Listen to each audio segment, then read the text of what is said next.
بسم اللہ الرحمن الرحیم۔ السلام علیکم دوستو، آج کی اس ویڈیو میں ہم بات کرنے والے ہیں کہ اذان کے وقت کتا کیوں روتا ہے۔ آپ نے دیکھا ہوگا اذان کے وقت، خاص طور پر فجر کی اذان کے وقت بہت زیادہ کتے روتے ہیں، بھونکتے ہیں۔ تو اس کی وجہ کیا ہے، کس وجہ سے وہ کتے روتے ہیں، اور ساتھ میں یہ بھی ہم آپ کو بتائیں گے کہ کتے کی پیدائش کس طرح سے ہوئی، اور کتے کی پیدائش میں انسان اور شیطان کا کیا کردار رہا، اور اذان کے وقت کن کن باتوں کا خیال رکھنا چاہیے، یعنی جب اذان ہو رہی ہو تو کن کن کاموں کو نہیں کرنا چاہیے، اور اذان کے کیا کیا آداب ہیں، یہ بھی ہم آپ کو آج کی اس ویڈیو میں بتائیں گے۔ یہ ویڈیو آپ کے لیے بہت ہی دلچسپ اور پیاری ہونے والی ہے، اس لیے ہم آپ سے ریکویسٹ کرتے ہیں، گزارش کرتے ہیں کہ یہ ویڈیو کو آخر تک ضرور دیکھیے گا۔ فی الحال دوستو، ویڈیو شروع کرنے سے پہلے اگر آپ ہمارے یوٹیوب چینل پر نئے آئے ہیں تو ہمارے یوٹیوب چینل کو سبسکرائب کر لیں، اور ساتھ ہی لگے بیل نوٹیفیکیشن کو ضرور آن کر لیں تاکہ ہماری اپلوڈ ہونے والی ویڈیوز کی نوٹیفیکیشن سب سے پہلے آپ کو مل سکے۔ تو آئیے دوستو، ویڈیو شروع کرتے ہیں۔ میرے دوستو، ہر کوئی یہ جاننا چاہتا ہے کہ کیا وجہ ہے کہ اذان ہوتے ہی کتے رونے لگ جاتے ہیں اور اذان پوری ہوتے ہی خاموش ہو جاتے ہیں، اور ایسا خاص کر فجر کی اذان پر ہی ہوتا ہے۔ تو چلیے بتاتے ہیں آپ کو اس کی کیا وجہ ہے۔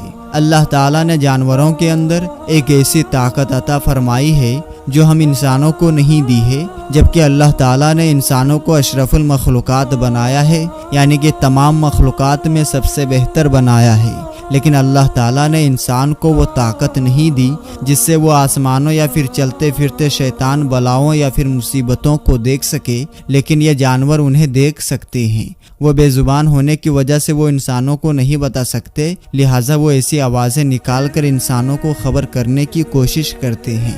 تو جیسے ہی اذان شروع ہوتی ہے، خاص کر کے فجر کی اذان، تو جتنے بھی شیطان اور بلائیں ہوتے ہیں وہ رات کے وقت زیادہ نکلتے ہیں، اور اذان کی آواز سنتے ہی وہ تمام شیطان اور بلائیں وہاں سے بھاگنا شروع کر دیتے ہیں۔ یہ دیکھتے ہی کتے رونے جیسی آواز نکالنا شروع کر دیتے ہیں۔ کتا جب بھی کسی علاقے میں بہت زیادہ روتا ہے، اور اگر کچھ ہی دنوں میں اس علاقے میں کسی کا انتقال ہو جاتا ہے تو اس لیے لوگ اسے منحوس سمجھ کر بھگا دیتے ہیں۔ وہ بے زبان منحوس نہیں ہوتا، بلکہ اسے یہ علم ہوتا ہے کہ اس علاقے میں کوئی مصیبت آنے والی ہے، اور وہ انسانوں کو آگاہ کرنے کی کوشش کرتا ہے۔ تو آپ سمجھ گئے ہوں گے کہ اذان ہوتے ہی کتا کیوں روتا ہے۔ یہ تو آپ جانتے ہی ہیں کہ رات کے وقت شیطان اور بلائیں نکلتے ہیں، اور صبح کے وقت جب فجر کی اذان ہوتی ہے تو وہ شیطان اور بلائیں بھاگنا شروع کر دیتے ہیں، جن کو دیکھ کر کتے رونے جیسی آواز نکالنا شروع کر دیتے ہیں تاکہ انسانوں کو پتہ چل جائے۔ دوستو، اب ہم آپ کو بتاتے ہیں کہ جب خدا تعالیٰ نے حضرت آدم علیہ السلام کو پیدا فرما کر فرشتوں کو حکم دیا کہ میرے خلیفہ کے آگے سجدے میں جھک جاؤ، تو سب سجدے میں جھک گئے، مگر شیطان کھڑا رہا اور نہیں جھکا۔ خدا تعالیٰ کو اس کا یہ تکبر پسند نہ آیا، اور اس سے دریافت فرمایا کہ اے ابلیس، میں نے جب اپنے دستے قدرت سے بنائے ہوئے خلیفہ کے آگے سجدہ کرنے کا حکم دیا تو نے کیوں نہیں سجدہ کیا؟ تو شیطان جواب دیا، اے خدا، میں آدم سے اچھا ہوں، اس لیے کہ میں آگ سے بنا ہوں، اور آدم مٹی سے بنا ہے، اور آگ مٹی پر غالب ہوتی ہے، یعنی اس سے زیادہ پاورفل ہوتی ہے، پھر میں ایک بشر کو سجدہ کیوں کروں؟ خدا تعالیٰ نے اس کا یہ تکبر بھرا جواب سن کر ارشاد فرمایا کہ اے ابلیس مردود، نکل جا میری بارگاہ رحمت سے، جو تو قیامت تک کے لیے مردود اور لعنتی ہو گیا ہے۔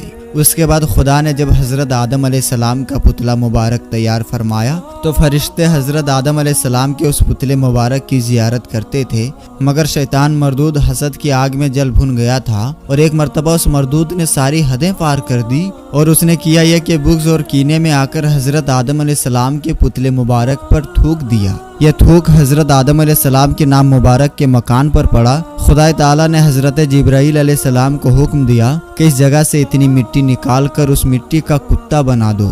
چنانچہ اس شیطانی تھوک سے ملی ہوئی مٹی کا کتا بنا دیا گیا۔ یہ کتا آدمی سے مانوس اس لیے ہے کیونکہ مٹی حضرت آدم علیہ السلام کی ہے، اور پلید اس لیے ہے، یعنی ناپاک اس لیے ہے کہ تھوک شیطان کا ہے، اور رات کو جاگتا اس لیے ہے کہ ہاتھ اس پر جبرائیل علیہ السلام کے لگے ہوئے ہیں۔ شیطان کے تھوکنے سے حضرت آدم علیہ السلام کا کچھ نہیں بگڑا، بلکہ مقام ناف شکم کی وجہ سے زینت بن گیا۔ اسی طرح اللہ والوں کی بارگاہ میں گستاخی کرنے سے ان اللہ والوں کا کچھ نہیں नहीं बिगड़ता बल्कि उनकी शान और भी चमकती है। और यह भी मालूम हुआ कि अल्लाह वालों को हसद और नफरत की निगाह से देखना शैतानी काम है।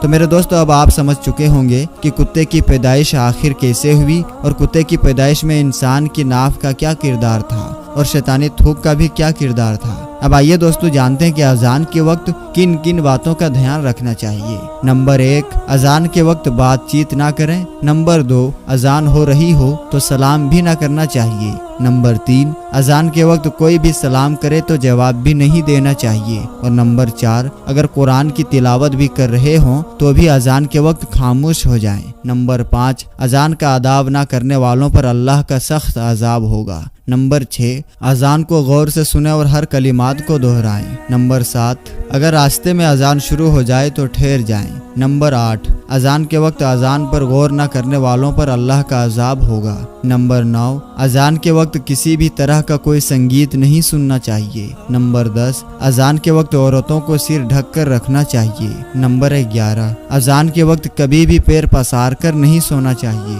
नंबर 12, जो शख्स अजान के वक्त बातों में मशगूल रहता है उसका खात्मा बुरा होने का खौफ है। नंबर 13, अजान जब भी सुने अजान का जवाब दे।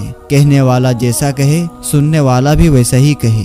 नंबर 14, जब मुअज्जिन अशहदु अन्ना मुहम्मदुर रसूलुल्लाह कहे तो सुनने वाला अंगूठे का बोसा लेकर आंखों को लगाए। और नंबर 15, खुतबे की अजान की जवाब जबान से देना मुक्तदियों के लिए जायज़ नहीं है।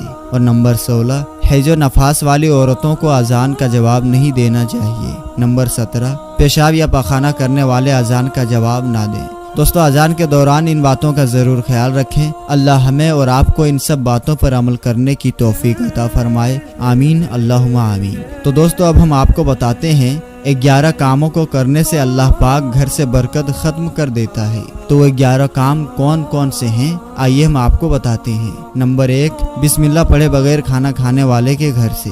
दोस्तों, ऐसे घर में हमेशा गरीबी बनी रहती है। जिस घर में हमेशा रिज्क देने वाले का शुक्रिया अदा न किया जाता है और जिस घर में खाना खाने से पहले बिस्मिल्लाह ना पढ़ा जाता हो।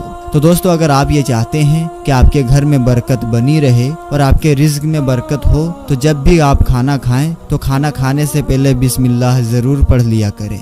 नंबर 2, बगैर वजू किए कुरान पाक पढ़ने से। दोस्तों, अल्लाह पाक ऐसे घर से भी बरकत दूर कर देता है जिस घर में कुरान पाक को बगैर वजू किए पढ़ा जाता हो। तो दोस्तों, इस बात का भी ज़रूर ख्याल रखें कि जब भी आप कुरान करीम की तिलावत करें तो वजू ज़रूर बना लिया करें और बगैर वजू किए कुरान पाक को छूना तक नहीं चाहिए, क्योंकि ऐसा करने से भी घर से बरकत ख़त्म हो जाती है। और नंबर 3, घर पर आए सवाली को खाली हाथ लौटाने से। दोस्तों, इस बात का भी आप ज़रूर ख्याल रखें कि आपके घर पर जब भी कोई सवाली आए यानी कोई मांगने वाला आए तो उसे आप कुछ ना कुछ जरूर दें, उसको खाली हाथ ना लौटाएं। और अगर आप उसको खाली हाथ लौटा देते हैं, अगर उसके मुंह से आपके लिए कोई बद्दुआ निकल गई तो आपका घर तबाह बर्बाद हो जाएगा। और नंबर 4, मेहमान आने पर नाराज होने की वजह से। दोस्तों, इस्लाम में मेहमान का मर्तबा बहुत ऊंचा है और मेहमान की खिदमत करने की वजह से ही प्यारे नबी सल्लल्लाहु तआला अलैहि वसल्लम ने फरमाया है कि मेहमान की खिदमत जरूर करें। तो आप इस बात का भी जरूर ध्यान रखें कि आपके घर में जब भी कोई मेहमान आए तो आप उसकी खिदमत दिल से करें और आप उसको खुश करके ही घर से विदा करें। मेहमान को नाराज करने वाले के घर से अल्लाह पाक बरकत खत्म कर देता है। और नंबर 5, माँ बाप के साथ बदतमीजी करने वाले के घर से। दोस्तों, अल्लाह तबारक व तआला ऐसे घर में भी हमेशा गरीबी बनाए रखता है जिस घर में वालिदैन की इज्जत ना की जाती हो, यानी कि जिस घर में माँ बाप से बदसलूकी की जाती हो। तो दोस्तों, आप लोग भी इस बात का जरूर ख्याल रखें कि आप अपने वालिदैन को हमेशा खुश ही रखें, भूल कर भी कभी भी अपने माँ बाप को नाराज ना होने दें, क्योंकि दोस्तों माँ बाप की दुआ या फिर बद दुआ वो अल्लाह की बारगाह में जरूर कबूल होती है। और नंबर 6, आमदनी से ज्यादा खर्च करने वाले के घर से।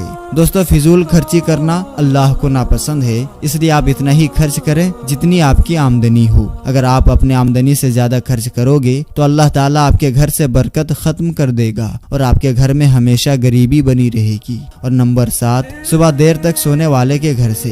दोस्तों, अल्लाह ऐसे घर से भी रहमत के फरिश्तों को दूर कर देता है जिस घर में सुबह सूरज निकलते तक सोया जाता हो। इसलिए अगर आप चाहते हो कि आपके घर में बरकत हो तो आपको चाहिए कि सुबह फजर की अजान से पहले उठें और फजर की नमाज पढ़ें, फिर देखें कि आपके घर में किस तरह से बरकत होती है और आपकी जिंदगी किस तरह से बदल जाती है। नंबर 8, 40 दिन से ज्यादा जेरे नाप बाल रखने की वजह से। दोस्तों, इस्लाम एक पाक और साफ मजहब है और पाकी को ही पसंद करता है, इसलिए अगर कोई शख्स जेरे नाफ के बालों को 40 दिन से पहले साफ नहीं करता है तो अल्लाह इस अमल को नापसंद फरमाता है और ऐसे शख्स के घर से भी अल्लाह ताला बरकत को खत्म कर देता है। और नंबर 9, औलाद को कोसने की वजह से। दोस्तों, जो शख्स अपनी औलाद को कोसता रहता है यानी कि उसको गालियां देता रहता है और खास तौर पर जो शख्स अपनी बेटी को गाली देता है तो अल्लाह ताला ऐसे घर से भी बरकत खत्म कर देता है और ऐसे घर में भी हमेशा गरीबी बनी रहती है। और नंबर 10, मगरिब और ईशा के बीच में सोने की वजह से।